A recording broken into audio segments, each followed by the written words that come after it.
2 Coríntios, capítulo 11 e o versículo 2, Atos dos Apóstolos, capítulo 27 e o versículo 24, diz assim a palavra de Deus: Pois sinto ciúme por vós com o ciúme de Deus, porque vos desposei com um só esposo, a fim de vos apresentar como virgem pura a Cristo.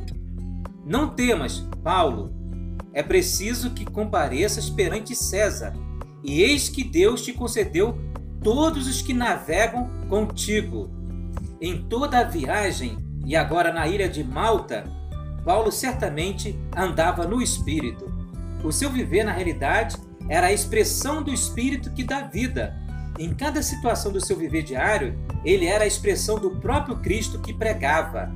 Ele pregava o Cristo encarnado, crucificado, ressurreto e ascendido como Espírito que dá vida. E na ilha de Malta, ele viveu tal Cristo como o Espírito todo inclusivo. Isso está indicado pelo que ele escreveu mais tarde em Filipenses, capítulo 1, versículo 20 ao 21.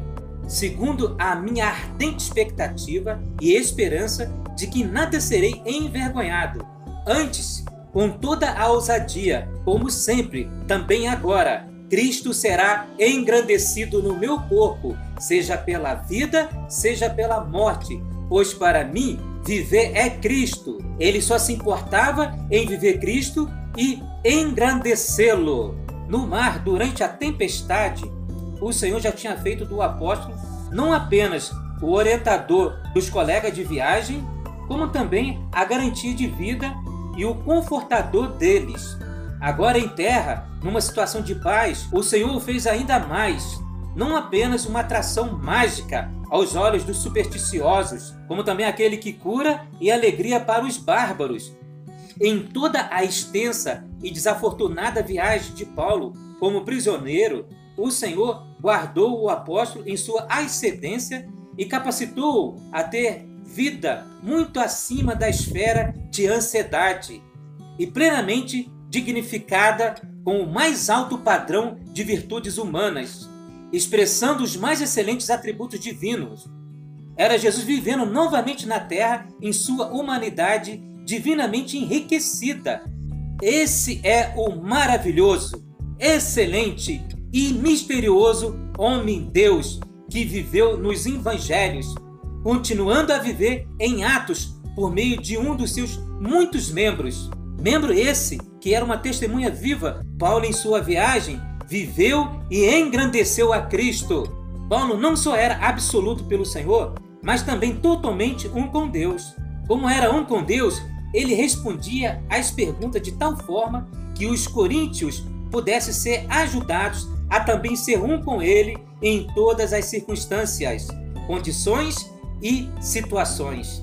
Ao responder certas perguntas relacionadas com o casamento, ele seguiu o princípio de não iniciar ou mudar coisa alguma. Se gostamos de ser um com Deus e o somos de fato, não iniciamos qualquer mudança, principalmente as relacionadas com a vida conjugal. Essa foi a trajetória da viagem de Paulo como prisioneiro em direção a Roma. Se de imediato olhássemos para a aparência da pessoa de Paulo, a sensação de que ele estava numa condição de derrota terrível, estava num grande fracasso. O que um homem prisioneiro em cadeias poderia fazer de útil? O que esperar de um homem preso naquelas condições? E o mar estava muito agitado, ao ponto de ele sofrer naufrágio. Antes do navio afundar, todos os presos estavam em desespero, não sabiam o que fazer. A partir desse momento, Deus mostra que Ele é Deus, somente o Senhor é Deus, porque não importa a condição que um servo do Senhor esteja. O importante é que esse servo, ele está debaixo do arranjo divino, debaixo da soberania do Senhor. E um apóstolo, naquela condição, ele mantinha comunhão única com Deus, ele era um com Deus e esperava totalmente em Deus, permanecia fiel a Deus. Isso mostra que o grau de maturidade que Paulo tinha era um nível bem elevado. Por ele desfrutar Cristo, andar com Cristo e viver só Cristo, ele estava enriquecido desse Cristo.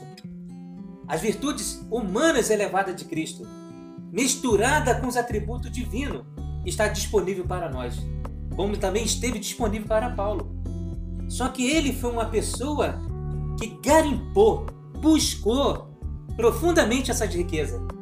E quando ele precisou desses recursos, estava disponível para ele. Cristo já estava acumulado como riquezas naquele vaso. E Paulo passou a se tornar uma pessoa maravilhosa, porque ele expressava uma pessoa maravilhosa, mesmo em cadeias, preso dentro de um navio à deriva, em condições terríveis. A partir daquele momento, Deus começou a reinar e governar e administrar toda aquela situação. Paulo passou a ser dono de toda aquela situação. Antes ele estava sendo conduzido, não tinha nem direito de falar. Que direito que um preso tem de falar? Nenhum. Ele calado, ele já está errado.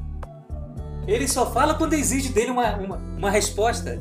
Mas a partir daquele momento, quando aquelas pessoas estavam desesperadas até a morte, Paulo os confortou, Paulo os encorajou e Deus deu uma direção maravilhosa. Por meio de Paulo, Deus deu uma promessa que nenhum deles pereceria. E Deus cumpriu-se rigorosamente. Ó Senhor Jesus, que nós possamos ser vasos de bênçãos assim também na mão do Senhor. Que mesmo em situações de pressão, o Senhor possa contar conosco. Que essa vida, essa graça que é uma pessoa, que é Cristo, possa estar enriquecendo o nosso coração. Ele também sendo conduzido, preso para ser julgado no Império Romano, teve que fazer a viagem numa embarcação. Ali surgiu os intempéries, surgiu grandes tribulações. Quando ele já estava na ilha, todos já estavam em segurança, uma víbora mortal o picou. Era mortal, não tinha escapatória.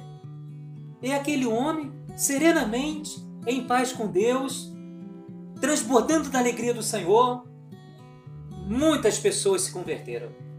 Vendo tal testemunho vivo, quando eles entravam em contato com Paulo, eles percebiam que não era só Paulo, tinha algo a mais. Tinha Cristo, aleluia, glória a Deus. Um homem fiel, nunca se atreveu a modificar nada da palavra de Deus. Aqui nós tocamos num exemplo do casamento que é tão importante. Falamos um pouco desse assunto.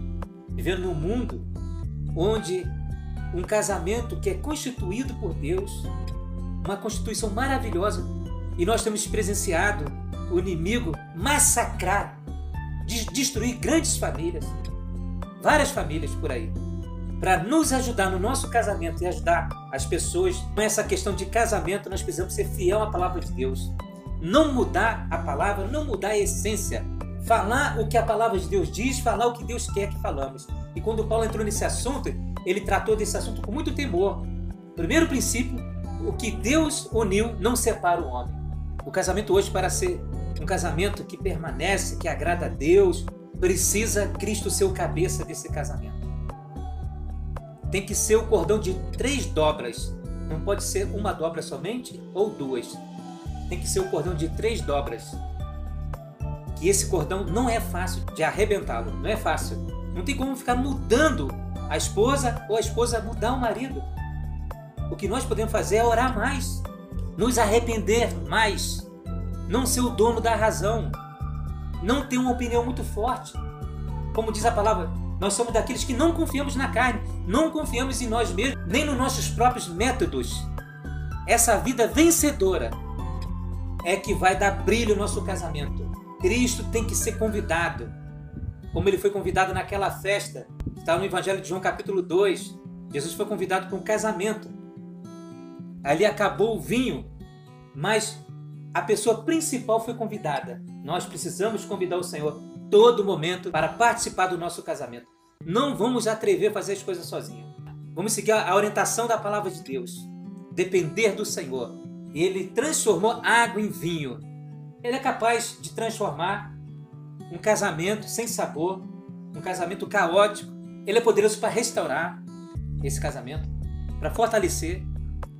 Mas precisamos crer nele, crer na sua direção. Precisamos abrir o nosso casamento para ele. Tem situação no casamento que não tem como ir atrás de fórmulas mágicas.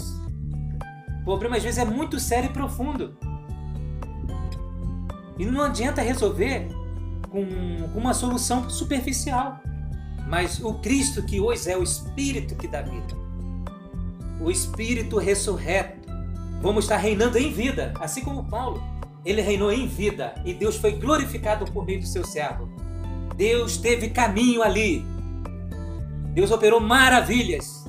Foi dado o testemunho do verdadeiro evangelho de Cristo Jesus ali. Muitas pessoas creram no Senhor e foram libertos daquelas superstições, libertos daquelas fantasias do passado para viver a realidade, para viver Cristo.